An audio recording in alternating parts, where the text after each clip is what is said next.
ಎಲ್ಲ ಹಿರಿಯ ಪೂಜ್ಯರಲ್ಲಿ, ಅನುಭಾವಿಗಳಲ್ಲಿ, ಯುವಕರಲ್ಲಿ, ತಮ್ಮೆಲ್ಲರಲ್ಲಿ ಶರಣು ಶರಣಾರ್ಥಿ. ಒಂದು ಕಾಡಿತ್ತು,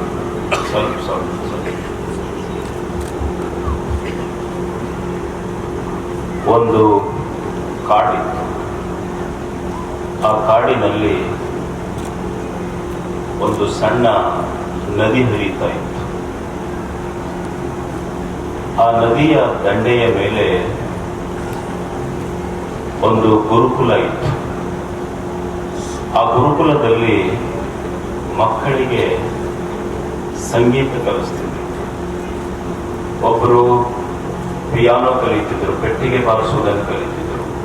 ಒಬ್ಬರು ಹಾಡುವುದನ್ನು ಕಲಿತಿದ್ರು, ಒಬ್ಬರು ವೈಲಿನ್ ಕಲಿತಿದ್ರು, ಒಬ್ಬರು ತಬಲಾ ಬಾರಿಸುವುದನ್ನು ಕಲಿತಿದ್ರು, ಒಬ್ಬರು ಮೃದಂಗ ಬಾರಿಸುವುದು ಕಲಿತಿದ್ರು.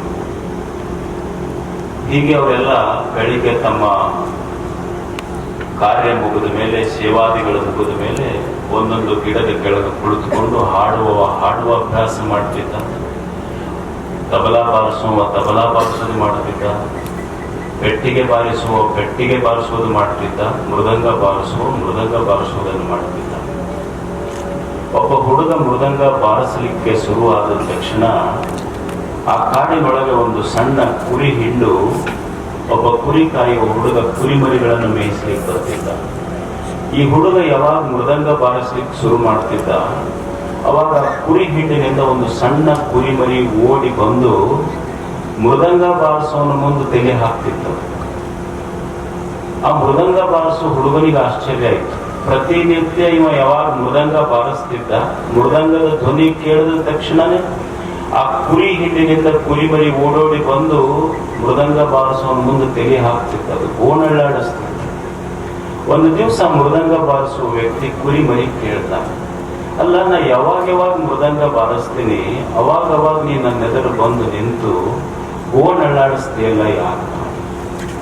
ಅವಾಗ ಕುರಿಮರಿ ಹೇಳ್ತದೆ, ನೀ ಯಾವಾಗ ಮೃದಂಗ ಬಾರಿಸ್ತಿ, ಯಾವಾಗ ನಿನ್ನ ಮೃದಂಗದಿಂದ ಧಿಮಿ ಧಿಮಿ ಧಿಮಿ ಕಿಟ್ಟ ತಕ್ಕ ಅನ್ನುವ ಶಬ್ದ ನನ್ನ ಕಿವಿಯೊಳಗೆ ಹೋಗ್ತೈತೆಲ್ಲ, ಅವಾಗೆಲ್ಲ ನನ್ನ ಹೃದಯದಲ್ಲಿ ಪ್ರೇಮದ ತರಂಗಗಳೇ ಹೇಳ್ತಾವ. ಅವಾಗ ಆ ಮೃದಂಗ ಬಾರಿಸುವ ಹುಡುಗನಿಗೆ ಆಶ್ಚರ್ಯ ಆಯ್ತು. ಅಲ್ಲ, ನಾ ಮೃದಂಗ ಬಾರಿಸುವುದಕ್ಕೂ ನಿನ್ನ ಹೃದಯದಲ್ಲಿ ಪ್ರೇಮದ ತರಂಗ ಏಳುವುದಕ್ಕೂ ಏನು ಸಂಬಂಧ? ಕುರಿಮರಿ ಹೇಳ್ತದೆ, ಬಹಳ ಅದ್ಭುತ ಸಂಬಂಧ ಇದೆ.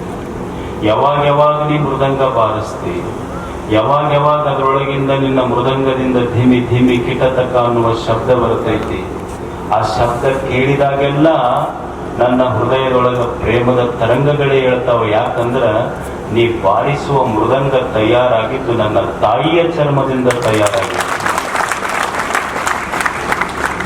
ಹಾಗೆ ಎಲ್ಲೆಲ್ಲಿ ಈ ವಿಶ್ವದಲ್ಲೆಲ್ಲ ವಚನಗಳ ಶಬ್ದ ಯಾರ್ಯಾರ ಕಿವಿಯೊಳಗೆ ಬೀಳ್ತೈತೆಲ್ಲ, ಅವರ ಹೃದಯದೊಳಗೆಲ್ಲ ಭಕ್ತಿಯ ತರಂಗಗಳೇ ಹೇಳ್ತಾವ. ಯಾಕಂದ್ರೆ ಅಂಥ ವಚನಗಳು ಬರೆದಿದ್ದು ಈ ಬಸವ ಕಲ್ಯಾಣದ ಕರ್ಮಭೂಮಿ. ಇವತ್ತು ಬಸವಣ್ಣನವರ ಮೂರ್ತಿ ಥೇಮ್ಸ್ ನದಿಯ ದಂಡೆಯ ಮೇಲೆ ಸ್ಥಾಪಿಸಲ್ಪಟ್ಟರು. ಯಾರು ಲಂಡನದ ಬಸವಣ್ಣ ಅಂದಿಲ್ಲ, ಕಲ್ಯಾಣದ ಬಸವಣ್ಣ ಅಂದ್ರೆ ಹೊರತು ಲಂಡನದ ಬಸವಣ್ಣ. ಇದು ಅದ್ಭುತ ಭೂಮಿ. ಯಾವ ಭೂಮಿಯಲ್ಲಿ ಇದು ಕರ್ಮಭೂಮಿ, ಇದು ಧರ್ಮಭೂಮಿ. ಯಾವ ಭೂಮಿಯಲ್ಲಿ ದೇವರನ್ನ ಪೂಜಿಸುವ ಕೈಗಳಿಗಿಂತ ಕಸ ಹೊಡೆಯುವ ಕೈಗಳು ದೇವರನ್ನ ಪೂಜಿಸುವ ಕೈಗಳಿಗಿಂತ ಶ್ರೇಷ್ಠ ಎನ್ನುವ ಕಾಯಕದ ತತ್ವ ಹೇಳಿದ ಭೂಮಿ. ಸೂರ್ಯ ಒಬ್ಬನೇ, ಸೂರ್ಯಗಳು ಅಂತ ನಾವೆಂದೂ ಅಂದಿಲ್ಲ, ಗಾಳಿಗಳು ಅಂತ ಬಹುವಚನ ಬಳಸಿಲ್ಲ, ನೀರುಗಳು ಅಂತಿಲ್ಲ. ಸೂರ್ಯ ಒಂದೇ, ಗಾಳಿ ಒಂದೇ, ಬೆಳಕು ಒಂದೇ, ನೆಲ ಒಂದೇ. ಹಾಗಿದ್ರೆ ಜಾತಿಗಳು ಅಂತ ಬಹುವಚನ ಯಾಕಪ್ಪ, ಧರ್ಮಗಳು ಅಂತ ಬಹುವಚನ ಯಾಕಪ್ಪ? ಹಾಗೆ ಸೂರ್ಯ ಒಬ್ಬನೇನೋ, ಗಾಳಿ ಒಂದೇನೋ, ಬೆಳಕು ಒಂದೇನೋ, ನೆಲ ಒಂದೇನೋ, ಜಾತಿಗಳು ಬೇರೆ ಏಕೆ ಅಂತ ನೆಲ ನೊಂದೆ ಹೊಲಗೇರಿ ಶಿವಾಲಯಕ್ಕೆ ಎನ್ನುವ ಸಮರತೆಯ ತತ್ವ ಸಾರಿದ ಭೂಮಿ ಇದು ಬಸವ ಕಲ್ಯಾಣ. ಉಂಡು ಸಂತೋಷ ಪಡುವುದಲ್ಲ, ಉಣಿಸಿ ಸಂತೋಷ ಪಡುವುದು.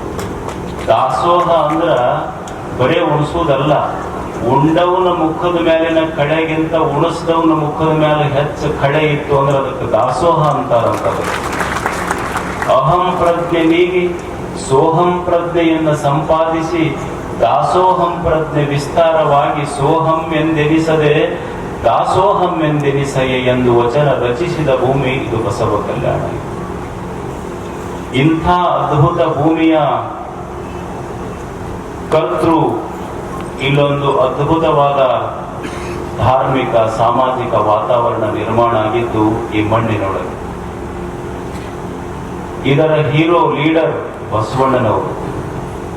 ಎಷ್ಟು ಅದ್ಭುತ ಕೆಲಸ ಮಾಡುವುದು ಅಂದ್ರೆ ಬಸವಣ್ಣನವರ ಬಗ್ಗೆ ನಾವು ನೂರಾರು ಸಾವಿರಾರು ಮಾತುಗಳಲ್ಲಿ ಅವರ ವ್ಯಕ್ತಿತ್ವವನ್ನು ಹೇಳುವುದಕ್ಕಿಂತ ಒಂದೇ ಒಂದು ಮಾತಿನಲ್ಲಿ ಹೇಳುವುದಾದರೆ ಇಂಗ್ಲಿಷ್ನಲ್ಲಿ ಒಂದು ಶಬ್ದ ಇದೆ, ಸೈಂಟ್ ಅಂತ. ಸೈಂಟ್ SAINT, ಸೈಂಟ್ ಅಂದ್ರೆ ಸಂತ ಅಂತ ಅರ್ಥ.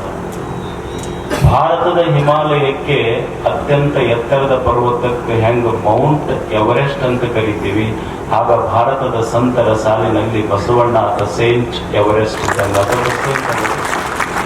ಇವತ್ತು ಕಾಗೇರಿ ಅವರು ಮಾತನಾಡ್ತಾ ಹೇಳಿದರು, ಬ್ರಿಟಿಷ್ ಇವತ್ತು ಸಂವಿಧಾನ ಅಂದ ಕೂಡಲೇ ಎಲ್ಲರೂ ಬ್ರಿಟಿಷ್ ಸಂವಿಧಾನಗಳ ತಾಯಿ ಅಂತ.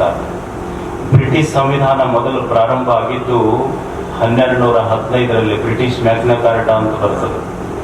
ಅಂದ್ರೆ ಅಲ್ಲಿ ಒಂದು ಸಂವಿಧಾನದ ಕಲ್ಪನೆ ಶುರುವಾಯಿತು. ಯಾವಾಗ? 1215ರಲ್ಲಿ.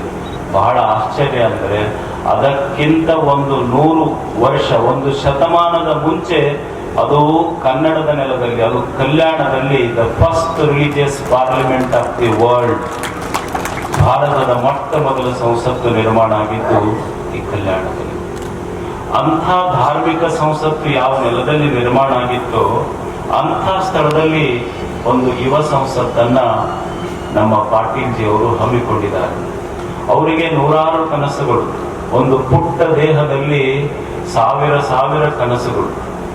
ಈ ಕಲ್ಯಾಣ ಕರ್ನಾಟಕವನ್ನ ಹೇಗೆ ವಿಕಾಸದ ಕಡೆ ಕರ್ಕೊಂಡು ಹೋಗಬೇಕನ್ನುವಂಥ ಕನಸು ಅವರಿಗೆ. ಅದಕ್ಕಾಗಿ ನಾನು ಬಹಳ ಸಲ ಅವ್ರಿಗೆ ಏನಂತೀನಿ ಅಂದ್ರೆ, ನಮ್ಮ ಕಲ್ಯಾಣ ಕರ್ನಾಟಕಕ್ಕೆ ಪಾಟೀಲ್ಜಿ ಅಂದ್ರೆ ಕಲ್ಯಾಣ ಕರ್ನಾಟಕದ ಕಲಾಂ ಇದ್ದಂಗೆ ಅವ್ರು. ನಮ್ಮ ಕಲ್ಯಾಣ ಕರ್ನಾಟಕ ಅಬ್ದುಲ್ ಕಲಾಂ. ಅಷ್ಟು ಕನಸುಗಳನ್ನು ಕಟ್ಟಿಕೊಂಡು ಇಲ್ಲಿ ಯುವಕರಿಗಾಗಿ ಒಂದು ಸಂಸತ್ತನ್ನು ನಿರ್ಮಾಣ ಮಾಡಿದ್ದಾರೆ. ಯಾರಿಗೆ ಯುವಕರನ್ನು ಬೇಕು? ಎಕಡೆ ಒಂದಿಷ್ಟು ಕೂದಲ ಬಿಟ್ಟುಕೊಂಡು ಹರಕ್ ಜೀನ್ಸ್ ಪ್ಯಾಂಟ್ ಹಾಕೊಂಡು ಆ ಪಟ್ಪಟಿ ಏನು ಸೈಲೆನ್ಸರ್ ಬಿಚ್ಚಿ ಊರು ತುಂಬಾ ಒದರಿಸೋರು ಯುವಕರಾಗ್ತಾರೇನು?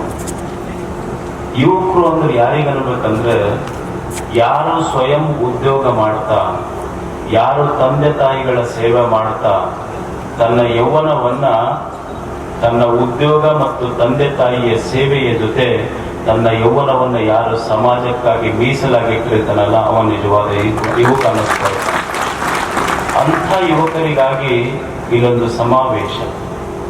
ಏನು ಯುವಕ ಅಂದ್ರೆ ಎಷ್ಟು ಕಣ್ಣಲ್ಲಿ ಕಳೆ, ಬುದ್ಧಿಯಲ್ಲಿ ಒಲವು, ದೇಹದಲ್ಲಿ ಬಲ, ಮನದಲ್ಲಿ ಉತ್ಸಾಹ, ಚೈತನ್ಯ. ಅಂಥ ಯುವಕರಿಗಾಗಿ ಇದೊಂದು ಸಮಾವೇಶವನ್ನು ಮಾಡಿದ್ದಾರೆ. ಯಾವ ವಯಸ್ಸಿನಲ್ಲಿ ಬುದ್ಧ ಈ ದುಃಖಕ್ಕೆ ಕಾರಣ ಏನು ಅಂತ ಕಂಡುಹಿಡಿಯಲಿಕ್ಕೆ ಹೊಂಟಿದ್ನು? ಯಾವ ವಯಸ್ಸಿನಲ್ಲಿ ಬಸವಣ್ಣ ಬರೇ ಕಲ್ಯಾಣ ಕರ್ನಾಟಕ ಅಲ್ಲ ವಿಶ್ವವೇ ಕಲ್ಯಾಣವಾಗಬೇಕಂತ ಬಯಸಿದ್ನು? ಯಾವ ವಯಸ್ಸಿನಲ್ಲಿ ವಿವೇಕಾನಂದ ಈ ದೇಶದ ಬಡತನ ನಿರ್ಮೂಲನೆ ಆಗಬೇಕಂತ ಚಿಂತಿಸಿದನು? ಯಾವ ವಯಸ್ಸಿನಲ್ಲಿ ಭಗತ್ ಸಿಂಗ್, ಸುಖದೇವ್, ರಾಜಗುರು ಅಂಥವರು ದೇಶ ಸೇವೆಗಾಗಿ ತಮ್ಮ ಪ್ರಾಣವನ್ನೇ ಕೊಟ್ಟರು? ಅಂಥ ವಯಸ್ಸಿನಲ್ಲಿ ನಮ್ಮ ಯುವಕರು ದುಶ್ಚಟಗಳಿಗೆ ಬಲಿಯಾಗ್ತಾ ಇದ್ದಾರಲ್ಲ, ಅವ್ರಿಗೇನು ಮಾಡಬೇಕು ಅನ್ನೋ ಒಂದು ಚಿಂತನೆ ಪಾಟೀಲ್ಜಿಯವರು. They are stressed, depressed, still well dressed. ಅವರಿಗೆ ದ್ವಂದ್ವಗಳಿವೆ. ಅವರನ್ನು ಒಂದು ದಾರಿಗೆ ಕರ್ಕೊಂಡು ಹೋಗಬೇಕನ್ನೋದು. ಅವರಲ್ಲಿ ಕನ್ಫ್ಯೂಷನ್ ಇದೆ. ಹೆಂಗ ಅವರಿಗೆ ಕನ್ಫ್ಯೂಷನ್ ಇಂದ ಕನ್ಕ್ಲೂಷನ್ ಕರ್ಕೊಂಡ್ ಬರಬೇಕು? ಅವ್ರ ಅವರು ಡಿಪ್ರೆಸ್ ಆಗಿದ್ದಾರೆ, ಹೆಂಗೆ ಡಿಪ್ರೆಷನ್ ಇಂದ ಒಂದು ಡೈರೆಕ್ಷನ್ ಕರ್ಕೊಂಡ್ ಬರಬೇಕು.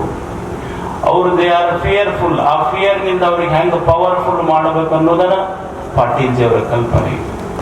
ಅದಕ್ಕಾಗಿ ಇದೊಂದು ಸುಂದರ ಸಮಾವೇಶ. ಅವರನ್ನ ಹೇಗೆ ನೋವು, ನಿರಾಸೆ, ದ್ವಂದ್ವಗಳು ಇವುಗಳಿಂದ ಮುಕ್ತಗೊಳಿಸಿ ಬಲಿಷ್ಠ ಯುವಕರನ್ನ ಹೇಗೆ ತಯಾರು ಮಾಡಬೇಕು, ಹೇಗೆ ಅವರನ್ನು ದುಶ್ಚಟಗಳಿಂದ ಮುಕ್ತರನ್ನಾಗಿ ಮಾಡಬೇಕು, ಹೇಗೆ ಅವರಲ್ಲಿ ಕನಸಿನ ಬೀಜಗಳನ್ನು ಬಿತ್ತಬೇಕು, ಹೇಗೆ ಅವರಲ್ಲಿ ಅಂತರಂಗದಲ್ಲಿ ಜ್ಞಾನದ ದೀಪ ಹಚ್ಚಬೇಕು ಅನ್ನುವಂಥ ಕನಸು ಬಿತ್ತುವ ಬೀಜಕ್ಕಾಗಿ ಇದೊಂದು ಸಮಾವೇಶ. ನೀವು ನೋಡ್ರಿ ಎಷ್ಟು ಜನ ಯುವಕರು ಏನು ಅದ್ಭುತ ಶಕ್ತಿ ಯಾವ ವಯಸ್ಸಿನಲ್ಲಿತ್ತು, ಹೇಗೆ ದುಶ್ಚಟಗಳಿಗಾಗಿ ದೇಹವೇ ಬಲಿಯಾಗ್ತಾ ಇತ್ತು. ನೀವು ನೋಡಿ, ನಾವು ಹಾದಿಯಲ್ಲಿ ಹೋಗುವಾಗ ನೋಡ್ಬೇಕು, ಹುಡುಗರು ಗಾಡಿ ಗಿಡಿ ತಗೊಂಡು ಸಾಯಂಕಾಲದ ಸಮಯ ಇರ್ತದೆ ನೋಡಿ, ಅವು ಗಾಡಿ ತಗೊಂಡು ದೂರ ನಿಂತಿರ್ತಾರೆ, ಅವ್ರು ಊರು ಹೊರಗೆ ಹೋಗಿರ್ತಾರೆ, ಅವರು ಸಿಗರೇಟ್ ಸೇರ್ತಿರ್ತಾರೆ, ಅವು ಕೂದಲ ಮುಂದೆ ಬಿಟ್ಟಿರ್ತಾರೆ, ಹೆಂಗ್ ಮುಂದೆ ಬಿಟ್ಟು ಅವು ಸಿಗರೇಟಿನ ಹೊಗೆ ಬಿಡ್ತಿರ್ತಾರೆ. ಅದನ್ನ ಹೆಂಗ್ ಬಿಡ್ತಿರ್ತಾರೆ ಅಂದ್ರೆ ಹಿಂಗ್ ರಿಂಗ್ ಬಿಡ್ತಿರ್ತಾರ, ಕೂದಲಿಗೆ ಹೋಗಿ ಬಡಿತಿರ್ಬೇಕು. ಹಂಗ ಮಾಡ್ಕೊಂತ ಒಂದ್ ದಿವ್ಸ ಕೆಂಬಂತು, ರಕ್ತ ಬಿತ್ತು. ಡಾಕ್ಟರ್ ಹತ್ರ ಹೋದ ಹುಡುಗ. ಡಾಕ್ಟ್ರಿಗೆ ಕೇಳಿದ, ಸರ್ ಯಾಕೋ ರಕ್ತ ಬಂದೈತ್ರಿ ಅಂತ. ಅವಾಗ ಡಾಕ್ಟರ್ ಹೇಳಿದ್ರು, ನೀ ಇಷ್ಟು ದಿವ್ಸ ರಿಂಗ್ ಬಿಟ್ಟು ಈಗ ರಿಂಗ್ ಆಗೈತಿ ಹೋಗಿ ಅಂತಂದ್ರ. ಅವ್ರು ಏನಾಗೈತ್ರಿ ಸರ್ ಅಂದವ. ಏನಿಲ್ಲ, ಕ್ಯಾನ್ಸರ್ ಆಗೈತಿ ಹೋಗಿ ನಿನಗೆ ಸೇದಂದ್ರ. ಅವ್ರು ಅಂದ್ರೆ ನಮ್ಮ ಹುಡುಗರಿಗೆ ಬರೀ ಏನೂ ಇಲ್ಲ, ಮೈಯಾಗ 6 ಪ್ಯಾಕ್, ಕೈಯಾಗ ಒಂದು ಸಿಗರೇಟ್ ಪ್ಯಾಕ್ ಅಷ್ಟ, ಇಷ್ಟು ಬಿಟ್ಟರೆ ಬೇರೆ ಏನೂ ಇಲ್ಲ ಹುಡುಗರಿಗೆ. ಈ ಮಕ್ಕಳನ್ನ ಹೇಗೆ ಅವರಿಂದ ಈ ದುಶ್ಚಟಗಳಿಂದ ಮುಕ್ತರನ್ನಾಗಿ ಮಾಡಬೇಕು, ಹೇಗೆ ಅವರಲ್ಲಿ ಕನಸುಗಳ ಬೀಜ ಬಿತ್ತಬೇಕು. ಇವತ್ತು ನೋಡಿ ಎಷ್ಟು ಜನ ಯುವಕರು they are spending most of their time in using mobile.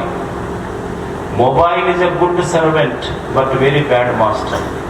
ಅದನ್ನ ಎಷ್ಟಕ್ಕೆ ಯೂಸ್ ಮಾಡಬೇಕು, ಎಷ್ಟಕ್ಕೆ ಬಳಸಬೇಕು ಅನ್ನೋದು ನಮ್ಗೆ ಗೊತ್ತಿರಬೇಕೆಲ್ಲ ಯುವಕರಿಗೆ. ಎದಕ್ಕೆ ಬಳಸಬೇಕು ಅನ್ನೋದು ಬಹಳ ಮುಖ್ಯ ಇರ್ತದೆ, ಅದನ್ನ ಹೇಗೆ ಬಳಸಬೇಕು ಅನ್ನೋದು ಮುಖ್ಯ ಇರ್ತದೆ. ಇವತ್ತು ಎಷ್ಟು ಜನ ನಮ್ಮ ಸಮಯವನ್ನ ಅದಕ್ಕೆ ಹಾಳು ಮಾಡ್ತಾ ಇದ್ದೀವಿ.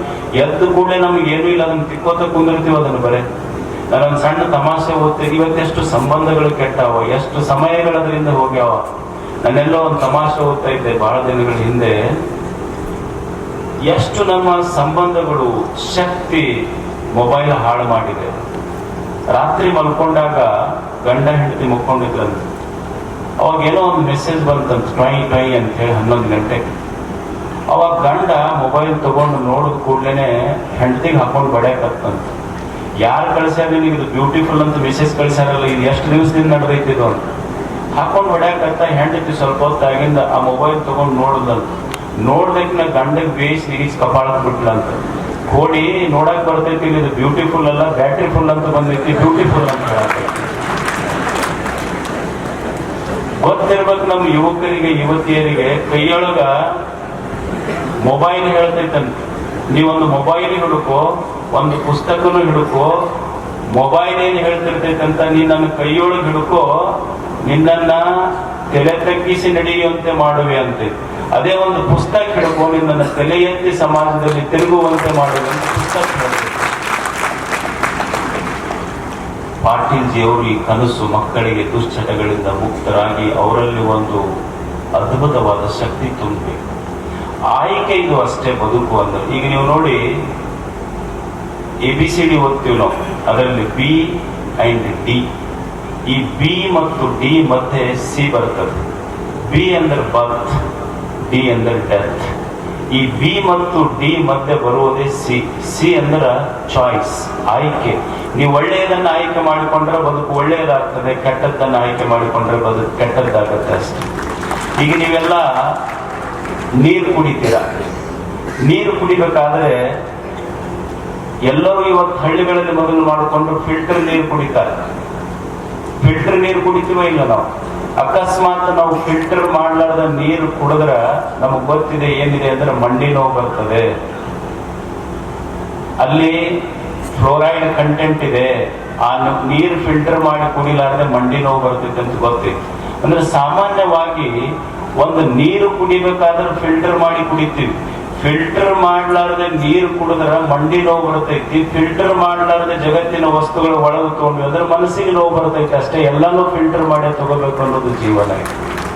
ಈಗ ಒಂದು ಕೋಳಿ ಇರ್ತದೆ ನೋಡಿ, ಕೋಳಿ ತಿಪ್ಪಿ 20x20 ತಿಪ್ಪಿ ಇರ್ತದೆ.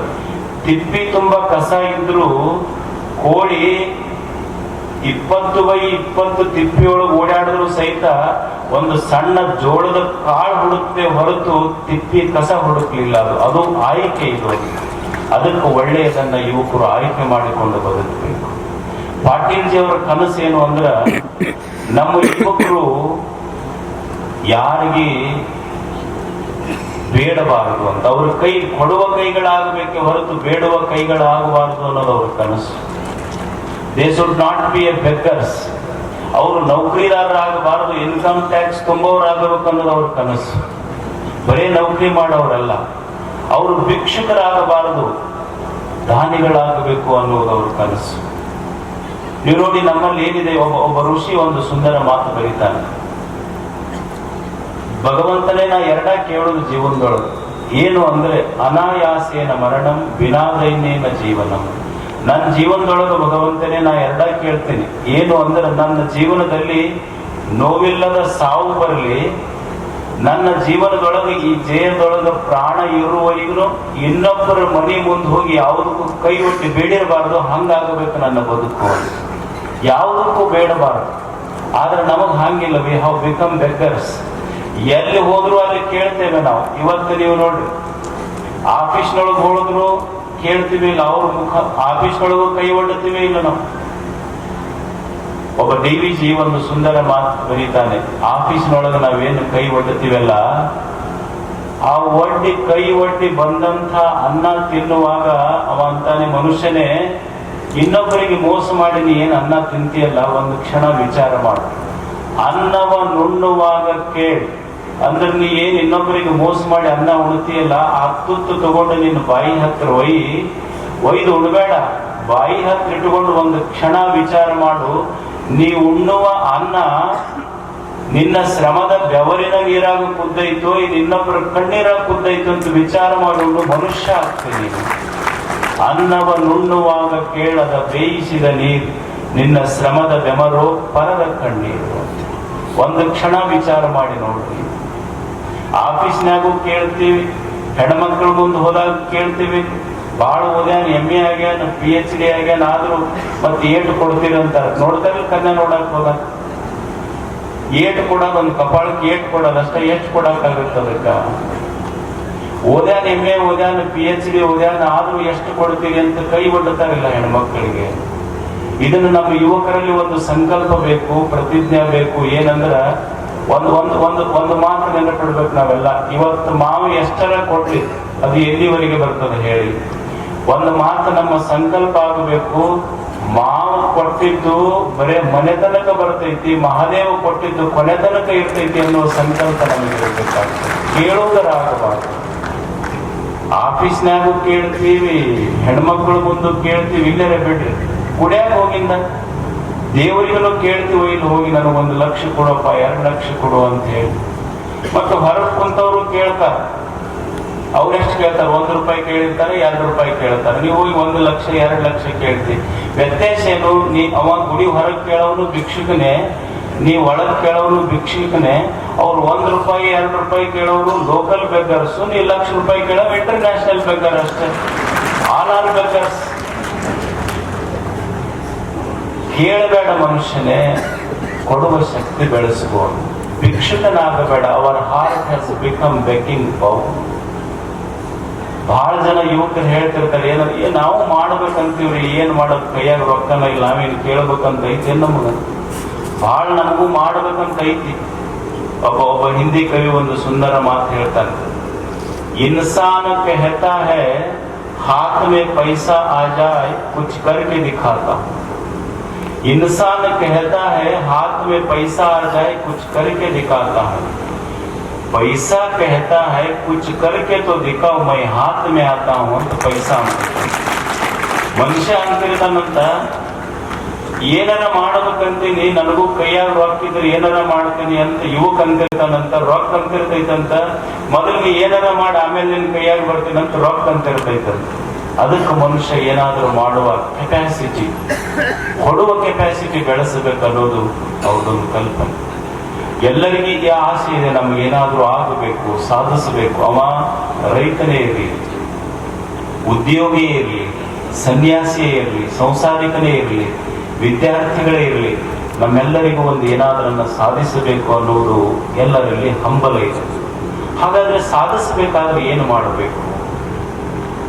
ನಾನು ಸಣ್ಣದಾಗಿ ಒಂದು 3 ಮಾತುಗಳನ್ನ ಹೇಳ್ತೇನೆ. 3 ಸೂತ್ರಗಳು ಬದುಕಿಗೆ ಬಹಳ ಮುಖ್ಯ. ಮನುಷ್ಯ ಏನನ್ನಾದ್ರೂ ಜೀವನದಲ್ಲಿ ಸಾಧಿಸಬೇಕಾದ್ರೆ ಒಂದು ಸಂಕಲ್ಪ ಬೇಕು, 2ನೇದ್ದು ಸಾಹಸ ಬೇಕು, 3ನೇದ್ದು ಸೇವೆ ಬೇಕು. ಜೀವನಕ್ಕೆ ಸಂಕಲ್ಪ ಮುಖ್ಯ, ಸಾಹಸ ಮುಖ್ಯ, ಸೇವೆ ಮುಖ್ಯ. ಸಂಕಲ್ಪ, ಸಾಹಸ, ಸೇವೆಯಿಂದ ಬದುಕಿನ ಪರಿಪೂರ್ಣತೆ ಆಗ್ತದೆ. ಈಗ ಒಂದು ಸಣ್ಣ ಬೀಜ ಇರ್ತದೆ. ಆ ಬೀಜದಲ್ಲಿ ನಾನು ಎತ್ತರದ ಗಿಡ ಆಗಬೇಕು ಅನ್ನೋ ಮೊಳಕೆ ಒಡೆಯುವ ಸಂಕಲ್ಪ ಆಗದೆ ಇದ್ರೆ ಬೀಜ ಎಲ್ಲೋ ಮಣ್ಣಾಗಿ ಹೋಗ್ತದೆ. ನಾನು ಗಿಡ ಆಗಬೇಕು ಅಂತ ಮಳಿ ಹೊಡಿತೈತಲ್ಲ, ಅದು ಸಂಕಲ್ಪ.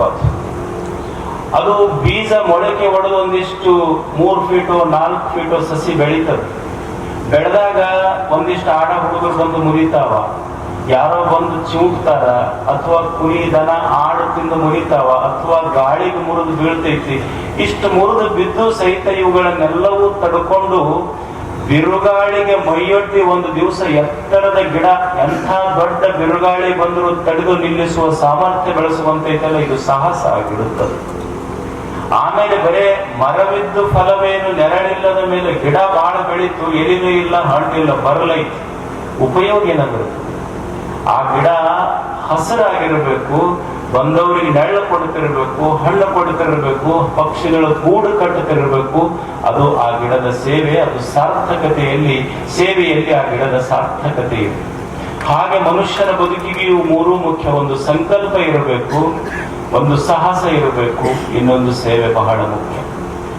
ಮೊದಲನೇದು ಸಂಕಲ್ಪ. ನೀವು ನೋಡಿ, ನಮ್ಮಲ್ಲಿ ಕಣ್ಣಿರ್ಲಾರ್ದವ್ರು ಎಷ್ಟು ಜನ ಇದ್ದಾರೆ ನೋಡಿ, ಬಹಳಷ್ಟು ಜನ ಕಣ್ಣಿರ್ಲಾರ್ದವ್ರು ಇದ್ದಾರೆ. ನಮ್ಮಲ್ಲಿ ಒಬ್ಬ ವ್ಯಕ್ತಿ ಆಗಿ ಹೋದ, ನೀವು ಅವ್ರ ಹೆಸರು ಕೇಳಿರ್ಲಿಕ್ಕೆ ಬೇಕು. ಕಣ್ಣಿರ್ಲಾರ್ದವ್ರು ಎಷ್ಟು ಜನ ನನಗೆ ಕಣ್ಣ ಇಲ್ಲ, ಏನೂ ಮಾಡ್ಲಿಕ್ಕೆ ಆಗೋದಿಲ್ಲ ಅಂತ ಭಿಕ್ಷುಕರಾದರು. ಆದ್ರೆ ಇಲ್ಲೊಬ್ಬ ವ್ಯಕ್ತಿ ಇದ್ದ, ನನಗೆ ಕಣ್ಣಿರದೇ ಇದ್ರೆ ಏನಾಯ್ತು, ಕಣ್ಣಿಲ್ಲದ 100 ಮಕ್ಕಳಿಗೆ ನಾನು ಬೆಳಕಾಗಬೇಕು ಅಂತ ಸಂಗೀತ ಕಲಿಸಿದ ಪುಟ್ಟರಾಜ ಗವಾಯಿಗಳಾದ್ರು, ಪಂಚಾಕ್ಷರಿ ಗವಾಯಿಗಳಾದ್ರು. ಇದು ಒಬ್ಬ ವ್ಯಕ್ತಿಯ ಸಂಕಲ್ಪ. ಸಂಕಲ್ಪ, it is A strong determination, will power. ಸಂಕಲ್ಪ ಅಂದ್ರ ಆಣೆ ಅಂತ ಅರ್ಥ. ಕಲ್ಪ ಅಂದ್ರ ಆಣೆ. ಸಂಕಲ್ಪ ಅಂದ್ರ ದೇವ್ರ ಮುಂದೆ ಹೋಗಿ ಆಣೆ ಮಾಡಿದ್ದಲ್ಲ. ನಾನು ಹೇಳುವ ಮಾತಿಗೆ ಎನ್ನ ಮನವೇ ಸಾಕ್ಷಿ, ನಿಮ್ಮ ಪಾದ ಸಾಕ್ಷಿ ಕೂಡಲ ಸಂಗಮ ದೇವ. ಇದು ಆತ್ಮಸಾಕ್ಷಿಯ ಮಾತಿಗೆ ಸಂಕಲ್ಪ ಅಂತ ಕರೀತಾರೆ.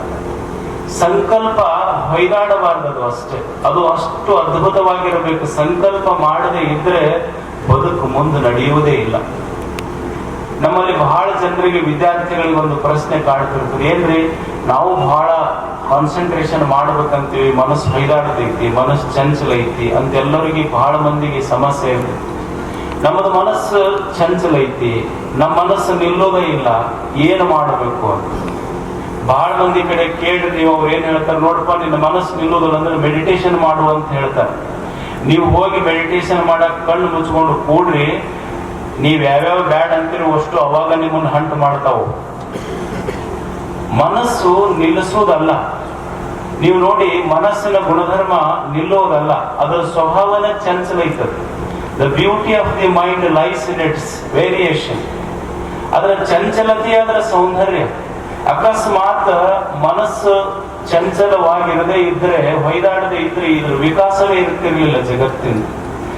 ಮನಸ್ಸು ನಿಲ್ಲಿಸಬೇಕು ಅನ್ನೋದಲ್ಲ. ಕಲ್ಲು ನಿಂತಾವ, ಕಂಬ ನಿಂತಾವ, ಕಟ್ಟಿಗೆ ನಿಂತಾವ, ಹಂಗ ಕಲ್ಲು ನಿಂತಂಗ ನಿನ್ನ ಮನಸ್ಸು ನಿಂತಿದ್ರೆ ಕಲ್ಯಾಣ ಕಟ್ಟವ್ರು ಯಾರು? ಕನ್ನಂಬಾಡಿ ಕಟ್ಟವ್ರು ಯಾರು? ಕಲ್ಲು ನಿಂತಂಗ ಮನಸ್ಸು ನಿಲ್ಲಿಸುವುದಲ್ಲ, ಕಲಿತಿರ್ಬೇಕು, ತಿಳ್ಕೊಂಡಿರ್ಬೇಕು. ಈ ಮನಸ್ಸನ್ನು ಎಲ್ಲಿ ನಿಲ್ಲಿಸ್ಬೇಕು ಅನ್ನೋದು ಅಷ್ಟೇ ಗೊತ್ತಿರ್ಬೇಕು. ನಾವೇನು ಎಲ್ಲಿ ಪಾರ್ಕ್ ಮಾಡಿವಿ ಮನಸ್ಸನ್ನ, where there is no parking, we are parking our mind there. ಎಲ್ಲಿ ನೋ ಪಾರ್ಕಿಂಗ್ ಐತೆ ಅಲ್ಲಿ ಹೋಗಿ ಪಾರ್ಕ್ ಮಾಡಾಕತ್ತೀವಿ ಅಷ್ಟೇ. ಇದು ಗೊತ್ತಿರಬೇಕು, ಎಲ್ಲಿ ನಿಲ್ಲಿಸಬೇಕು ಅನ್ನೋದು ಮನುಷ್ಯನಿಗೆ ಗೊತ್ತಿರಬೇಕಷ್ಟೆ.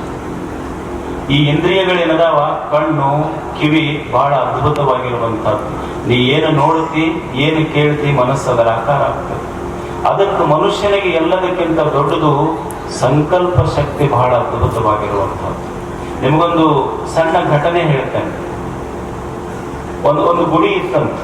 ಆ ಗುಡಿಯಲ್ಲಿ ಒಬ್ಬ ಪೂಜಾರಿ ಗುಡಿ ಪೂಜಾ ಮಾಡ್ತಿದ್ದ. ಅವ ಪೂಜಾ ಮಾಡ್ಕೊಂತ ಗುಡಿ ಪ್ರಭಾವ ಬಹಳ ಬೆಳೀತು. ಆ ಗುಡಿಗೆ ಏನ್ ಮಾಡಕತ್ರು ಅಂದ್ರೆ ಊರನವ್ರು ಬಂದ್ರು, ಹಳ್ಳಿಯವ್ರು ಬಂದ್ರು, ಜಿಲ್ಲಾದವ್ರು ಬಂದ್ರು, ಕೊನೆಗೆ ಏನಾಗ್ತಂದ್ರೆ ರಾಜ್ಯದವ್ರು ಬರಾಕತ್ರ. ಅದು ಗುಡಿ ಎಷ್ಟು ಫೇಮಸ್ ಆಯ್ತು ಅಂದ್ರೆ ಬೇರೆ ದೇಶದೊಳಗಿಂದ ಜನ ಬರಾಕತ್ರ. ಯಾವಾಗ ಆ ಗುಡಿಗೆ ಬೇರೆ ದೇಶದಿಂದ ಜನ ಬರಾಕತ್ರು, ಆ ಗುಡಿ ಕಮಿಟಿಯವ್ರು ಇದ್ರಲ್ಲ, ಈ ಗುಡಿ ಪೂಜಾರಿ ಕೇಳಿದ್ರಂತ, ನಿನಗೆ ಇಂಗ್ಲಿಷ್ ಬರ್ತೈತೇನು? ಅವಾಗ ಗುಡಿ ಪೂಜಾರಿ ಅಂತ, ನನಗೆ ಇಂಗ್ಲಿಷ್ ಬರಲ್ಲಪ್ಪ, ಸಂಸ್ಕೃತ ಮಂತ್ರ ಮಾತ್ರ ಹೇಳಬಲ್ಲ. ಅವಾಗ ಗುಡಿ ಕಮಿಟಿಯವ್ರು ಅಂದ್ರಂತ, ಮತ್ತೆ ನಿನಗೆ ಇಂಗ್ಲಿಷ್ ಬರಂಗಿಲ್ಲ ಅಂದ್ರ ಈ ಗುಡಿಗೆ ದೇಶ ವಿದೇಶಗಳಿಂದ ಜನ ಬರಾಕತ್ತಾರ, ನೀ ಬಿಟ್ಟು ಬಿಡು, ಇಂಗ್ಲಿಷ್ ಬರೋನಿಗೆ ನಾವು ಗುಡಿ ಪೂಜೆ ಮಾಡಕ್ ಹಚ್ತೀವಿ. ಇದಕ್ಕೆ ಮಂತ್ರ ಬಿಟ್ಟು ಬೇರೆ ಏನೂ ಗೊತ್ತಿರ್ಲಿಲ್ಲ.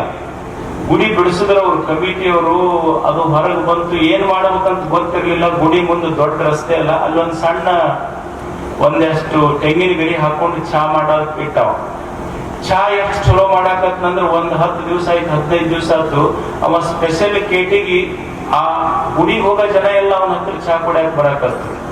ಅವ ಏನ್ ಮಾಡ್ದ, ಚಾ ಇಷ್ಟು ಚಲೋ ಆಕತ್ತೈತಂದ್ರೆ ಒಂದಿಷ್ಟು ಇಡ್ಲಿ, ಸಾಂಬಾರು, ಚಟ್ನಿ ಮಾಡಾಕತ್ತ. ಸಾಯಂಕಾಲ ಒಂದಿಷ್ಟು ಮಿರ್ಚಿ ಹಾಕಾಕತ್ತ, ಚಲೋ ನಡ್ಯಾಕತ್ತ. ಒಂದು ಬಾಡ್ಗಿ ಅಂಗಡಿ ತಗೊಂಡು ಹೋಟೆಲ್ ನಡೆಸ್ತ, ಅದು ಬಹಳ ಚಲೋ ನಡೀತು. ಮತ್ತೊಂದು ಸಣ್ಣ ಜಾಗ ಖರೀದಿ ಮಾಡಿ ಒಂದು ಹೋಟೆಲ್ ಕಟ್ಟದ, ಅದು ಇನ್ನೂ ಬಹಳ ಚಲೋ ನಡೀತು. ಅವ ಏನ್ ಮಾಡ್ದ, ಇಷ್ಟ ಆದ್ರೆ ಹೆಂಗಂತ ಒಂದು ಚಲೋ ಹೋಟೆಲ್ ಕಟ್ಟಿಬಿಟ್ಟಾರೆ. ಅದು ಬಹಳ ಬೆಸ್ಟ್ ನಡೀತು. ಮುಂದೊಂದು 5 ಸ್ಟಾರ್ ಹೋಟೆಲ್ ಆ ಗುಡಿ ಮುಂದೆ ಕಟ್ಟದು. ಗುಡಿ ಸಣ್ಣದಾಗ್ತಿ, ಒಂದು 5 ಸ್ಟಾರ್ ಹೋಟೆಲ್ ದೊಡ್ಡದಾಗಿತ್ತು. ಅವನಿಗೆ ಏನ್ ಅನಿಸ್ತು, ಎಲ್ಲೆಲ್ಲಿ ಹಿಂಗ್ ಜನ ಬರ್ತಾರೆ, ಎಲ್ಲೆಲ್ಲಿ ಗುಡಿ ಅದಾವ, ಅಲ್ಲೆಲ್ಲಿ ಒಂದೊಂದು 5 ಸ್ಟಾರ್ ಹೋಟೆಲ್ ಕಟ್ಟಬೇಕಂತ ಅಲ್ಲೆಲ್ಲೆಲ್ಲ ಕಟ್ಟದ. ಅವ ಭಾರಿ ಫೇಮಸ್ ಆದ್ಮೇಲೆ ಎಲ್ಲಾ ಟಿವಿ ಅವ್ರು ಬಂದು ಇಂಟರ್ವ್ಯೂ ಬಂದ್ರಂತ, ಇವ್ನು ಇಂಟರ್ವ್ಯೂ ತಗೋಬೇಕಂತಂದು. ಅವ ಬರ್ಲಿಲ್ಲ, ಅವ್ನು PA ಕಳ್ಸಿದ್ನಂತ. ಅವ PA ಬಂದು ಇಂಟರ್ವ್ಯೂ ಕುಂತ ಅವ್ರು ಕೇಳಿದ್ರು, ಇಲ್ಲ ನಿಮ್ ಸರ್ ಜೊತೆ ನಾವು ಮಾತಾಡ್ತೀವಿ ಅಂತ.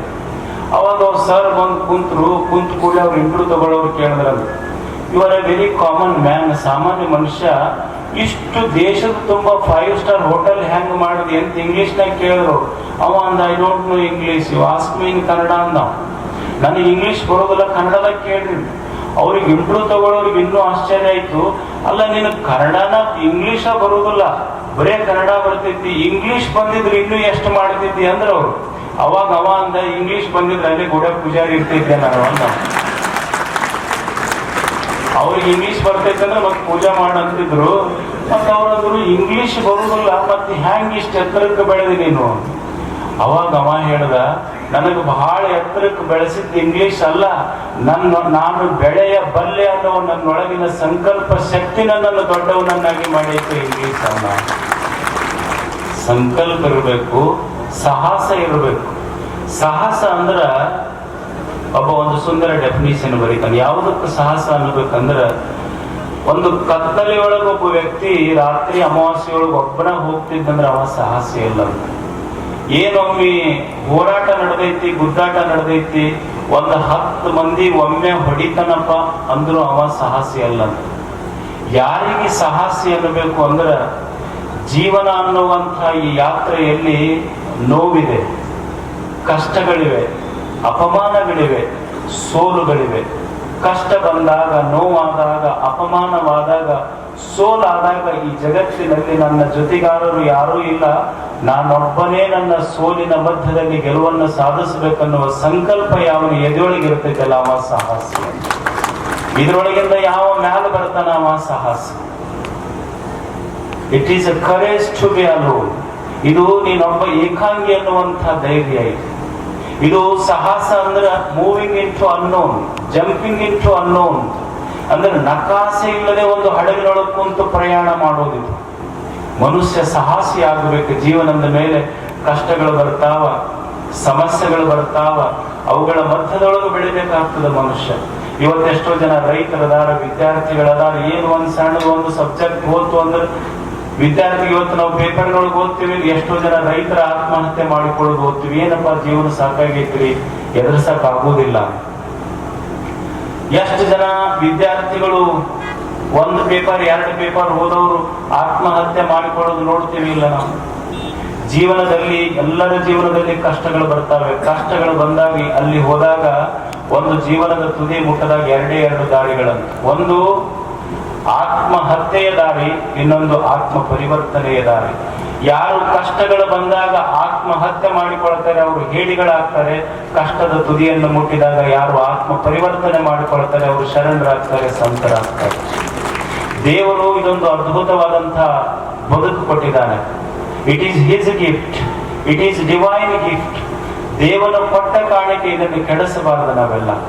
ಇದನ್ನು ದೇವರು ಈ ಭೂಮಿಗೆ ನಮಗೆ ಕಳಿಸಬೇಕಾದ್ರೆ ಅದ್ಭುತವಾಗಿ ನಮ್ಮನ್ನು ಸೃಷ್ಟಿಸಿ ಕಳಿಸಿದ್ದಾನೆ. ಇದನ್ನು ಬಹಳ ಜೋಪಾನವಾಗಿ ನಾವು ಇಟ್ಕೋಬೇಕಾಗ್ತದೆ. ಈಗೊಂದು ಕೈಯಾಗ ಉಂಗುರ ಹಾಕಿರ್ತಾನೆ ಮಾವು ಮದಿಯೊಳಗ ಉಂಗುರ ಹಾಕಿದ್ದು ನಾವು ನೋಡ್ಕೊಂಡಾಗ ಯಾವಾಗ ಉಂಗುರ ನೋಡ್ಕೊಂಡಿರ್ತೀವಿ ಅವಾಗ ನಮ್ಮ ಮಾವನ್ ನೆನಪಾಗ್ತಿರ್ತೈತಿ.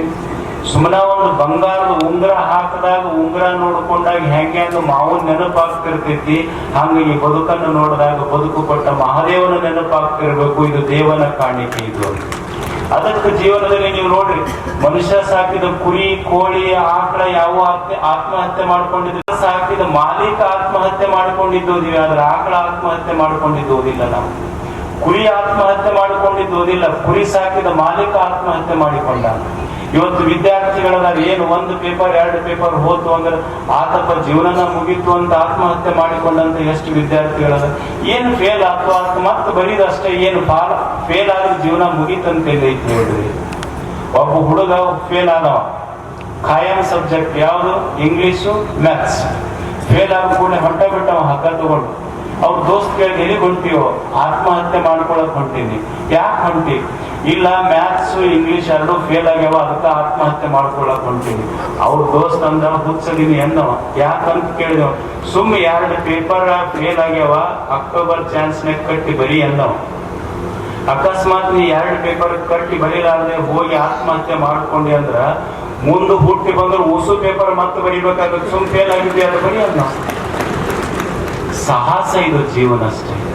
ಮನುಷ್ಯ ಗೊತ್ತಿರಬೇಕು, ಸಣ್ಣ ಸಣ್ಣ ಮೆಟ್ಟಿಲುಗಳಿಂದ ಜೀವನ ಕಟ್ಟಬೇಕಾಗ್ತದೆ. ಒಂದು ಸಣ್ಣ ಉದಾಹರಣೆ ಹೇಳ್ತೇನೆ ನಾನು. ನೀವೆಲ್ಲ ಮೈಕಲ್ ಜಾಕ್ಸನ್ ಬಗ್ಗೆ ಕೇಳಿರಿ ಮಕ್ಕಳೆಲ್ಲ. ಮೈಕಲ್ ವಾಸ್ ಎ ಬ್ಲ್ಯಾಕ್ ಬಾಯ್, ಅವನು ನಿಗ್ರೋ ಜನಾಂಗ ಹುಡುಗ. ಮೈಕಲ್ ಜಾಕ್ಸನ್ ಒಂದು ದಿವಸ ಅವನಿಗೆ ಇಂಟರ್ವ್ಯೂ ಮಾಡ್ತಾರೆ ಒಬ್ರು. ನೀನು ಒಂದು ಸಣ್ಣ ಕರಿಯ ಹುಡುಗ, ಕಪ್ಪು ಹುಡುಗ Michael, how you have become Michael Jackson? Michael Jackson ಹೆಂಗಾದ ನೀನು ಅಂತ, ಎಷ್ಟು ದೊಡ್ಡ ಡ್ಯಾನ್ಸರ್ ಆದ, ಎಷ್ಟು ದೊಡ್ಡ ಗಾಯಕ ಆದಿಯಲ್ಲ ಹೆಂಗ ಅಂತ. ಅವಾಗ ಮೈಕಲ್ ಜಾಕ್ಸನ್ ಹೇಳ್ತಾನೆ, ಮೈಕಲ್ ಜಾಕ್ಸನ್ ಆಗಿದ್ದು ಏನೋ ಮಾಡಿಲ್ಲ ನಾನು.